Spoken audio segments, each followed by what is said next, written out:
Malam itu terasa lebih sunyi dari biasanya. Di ruang tamu yang luas, Ari Lasso duduk dengan nyaman di sofa besar, menikmati secangkir kopi hangat. Di luar, angin malam berhembus lembut, menyusup melalui jendela yang sedikit terbuka, membawa udara sejuk ke dalam rumah. Dalam ketenangan itu, Ari merasakan kenyamanan yang selalu hadir di rumahnya yang sudah lama ditempati. Namun, ada sesuatu yang mengganggu malam itu. Ari memandangi layar televisi yang menampilkan acara favoritnya, tetapi pikirannya mulai melayang. Meski tampaknya tak ada yang aneh, ada perasaan yang aneh menyelimuti dirinya. Perasaan yang tidak biasa. Ia merasa ada sesuatu yang mengawasinya, meskipun rumah itu selalu menjadi tempat yang aman baginya.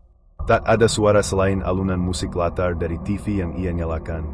Namun keheningan itu terasa semakin tebal, seperti ada yang mengintai di balik bayang-bayang ruangan. Meskipun pikirannya penuh dengan rasa tak nyaman, Ari mencoba untuk meyakinkan dirinya sendiri bahwa itu hanya akibat dari kelelahan. Setelah hari yang panjang dan penuh aktivitas, wajar jika tubuh dan pikiran terasa sedikit lelah. Ia meneguk kopi lagi, berharap rasa manisnya bisa mengusir kecemasan yang mulai merayapi dirinya. Namun, meski tubuhnya mencoba rileks, ada sesuatu yang tetap terasa ganjil. Saat Ari berdiri untuk mengambil remote TV yang terletak di meja samping, matanya tanpa sengaja tertuju pada sudut ruangan yang cukup gelap, dekat pintu yang mengarah ke teras belakang rumah. Di sana, di dalam bayangan yang samar, berdiri sosok seorang pria.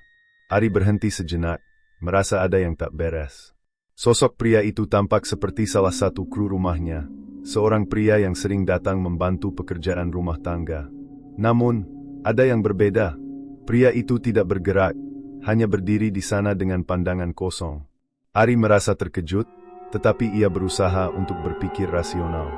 Mungkin saja pria itu hanya sedang beristirahat atau menunggu perintah dari Ari. Namun, sosok pria itu terlihat kaku dan tidak bergerak, dan itu membuat Ari merasa semakin cemas. Keheningan yang mengisi rumah semakin mencekam. Ari merasa udara di sekitar pria itu terasa berbeda, lebih berat, seolah ada sesuatu yang menghalangi pernapasannya. Sosok itu tidak memberikan sinyal atau tanda apapun, hanya berdiri diam, menunggu sesuatu yang tidak bisa dijelaskan. Ari merasa semakin gelisah, dan ia mencoba mengabaikan perasaan itu, berpikir bahwa mungkin ia hanya terlalu lelah. Tetapi, matanya tetap tertuju pada sosok itu. Ari mencoba untuk menenangkan dirinya. Ia berpikir bahwa sosok itu hanya salah satu dari kru rumahnya yang sedang menunggu perintah. Tapi semakin ia mengamatinya, semakin aneh perasaan yang ia rasakan. Pria itu tampaknya familiar, dengan pakaian yang dikenakan mirip dengan pakaian kru rumahnya.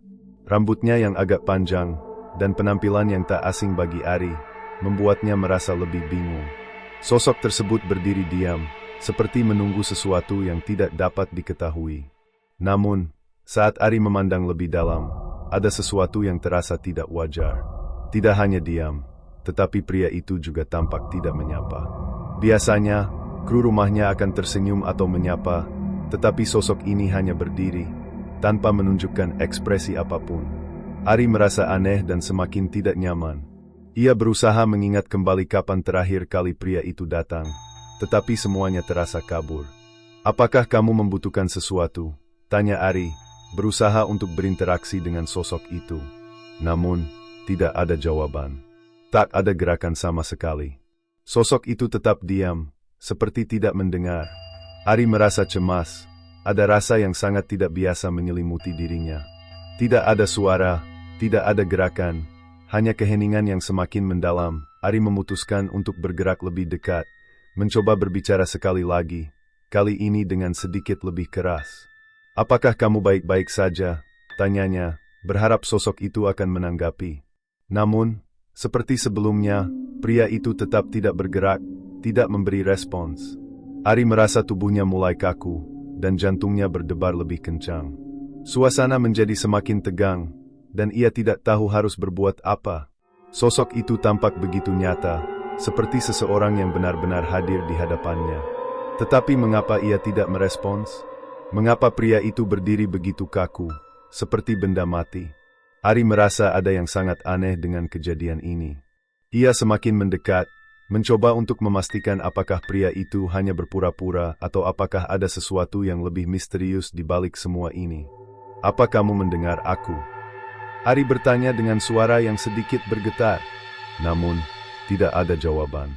Saat itu, Ari merasa tubuhnya dipenuhi rasa takut yang mendalam. Seolah dirinya berada dalam mimpi buruk yang tak bisa ia bangunkan. Ari merasa ada ketegangan yang semakin meningkat di sekitarnya. Ruangan yang semula tenang kini terasa begitu berat dan menyesakkan. Setiap langkah yang diambil Ari terasa lebih berat, seolah ada kekuatan tak terlihat yang menghalangi pergerakannya. Ia berdiri hanya beberapa langkah dari pria itu, dan ia bisa merasakan betapa anehnya situasi ini. Ari mencoba untuk memeriksa wajah pria tersebut, tetapi wajahnya kosong. Tidak ada ekspresi sama sekali, hanya kekosongan yang menakutkan. Tidak ada tanda-tanda kehidupan, tidak ada kedipan mata atau gerakan tubuh. Seperti patung yang hidup, sosok itu tampak tak terjangkau. Ari merasa ada yang mengganjal di hatinya. Ia bisa merasakan ketegangan itu meningkat, dan ketakutan mulai merasuki pikirannya. Keheningan yang meliputi ruangan semakin menyesakkan, menambah rasa cemas yang melanda diri Ari. Suasana semakin gelap, dan Ari merasa seperti terjebak dalam ruang yang tidak bisa ia hindari. Rasa takut semakin mendalam. Semakin Ari berusaha untuk mengamati sosok tersebut, semakin ia merasa ada yang tidak beres. Ia memandang lebih lama, mencoba untuk memfokuskan matanya pada setiap detail. Sosok pria itu tampak semakin kabur dan sulit dilihat dengan jelas, seolah-olah ada kabut yang menyelimuti tubuhnya. Ari merasa matanya mulai berkunang-kunang, tetapi dia tetap bertahan untuk melihat lebih jelas. Ketika ia memusatkan pandangannya, sesuatu yang lebih mengerikan muncul. Pria itu mulai tampak seperti bayangan yang tidak sepenuhnya nyata. Ada sesuatu yang gelap dan kabur di sekelilingnya, seperti aura gelap yang menyelimuti tubuhnya. Ari merasa terjebak dalam perasaan aneh, tidak bisa menjelaskan apa yang ia lihat, tetapi sangat jelas ada yang salah dengan sosok itu. Tubuhnya mulai terlihat lebih transparan, seperti asap yang berusaha untuk menjauh dari pandangan Ari. Ari berdiri tak bergerak, ketakutan semakin merasuki dirinya. Setiap detik yang berlalu semakin membuatnya merasa semakin jauh dari kenyataan. Apa yang ia lihat ini nyata? Atau ia hanya terjebak dalam halusinasi? Tanpa bisa mengendalikan perasaan takutnya, Ari mulai mundur perlahan, berusaha menjauh dari sosok itu. Namun, ketika ia melangkah mundur, sesuatu yang sangat mengejutkan terjadi. Sosok pria itu, yang tadi tampak sangat nyata, tiba-tiba menghilang begitu saja, seperti ditelan oleh kegelapan. Ari terkejut dan berhenti sejenak, matanya melotot, mencari-cari keberadaan pria itu. Tidak ada jejak sama sekali. Pria itu lenyap tanpa suara, tanpa pergerakan apapun. Ari merasa tubuhnya terbalut oleh kengerian yang mendalam. Apa yang baru saja ia lihat? Mengapa pria itu bisa hilang dalam sekejap? Ari merasa seluruh tubuhnya gemetar, tidak percaya dengan apa yang baru saja terjadi. Setelah kejadian itu, Ari merasa sangat cemas. Ia mencoba untuk tidur, tetapi setiap kali matanya terpejam, bayangan pria itu muncul dalam pikirannya. Apa yang sebenarnya terjadi? Apakah ia hanya kelelahan atau stres? Atau mungkin ada penjelasan lain yang lebih gelap? Ari merasa terjebak dalam pertanyaan yang tak kunjung menemukan jawabannya. Setiap kali ia mencoba untuk mencari alasan yang rasional, ia merasa semakin jauh dari kebenaran. Keesokan harinya, Ari merasa perlu berbicara dengan seseorang. Ia mencari teman dekat dan keluarga untuk menceritakan kejadian tersebut. Beberapa orang terdekatnya merespons dengan bingung, tetapi ada beberapa yang percaya bahwa ia mungkin telah mengalami kejadian mistis. Mereka menceritakan kisah-kisah serupa yang pernah mereka dengar atau alami sendiri. Ari memutuskan untuk menjaga kisah tersebut hanya untuk dirinya sendiri. Walaupun ia merasa bingung dan tak bisa menjelaskan kejadian itu, ia memilih untuk tidak membahasnya lebih lanjut. Ia tahu bahwa beberapa hal memang tidak bisa dijelaskan, dan beberapa misteri lebih baik tetap menjadi rahasia.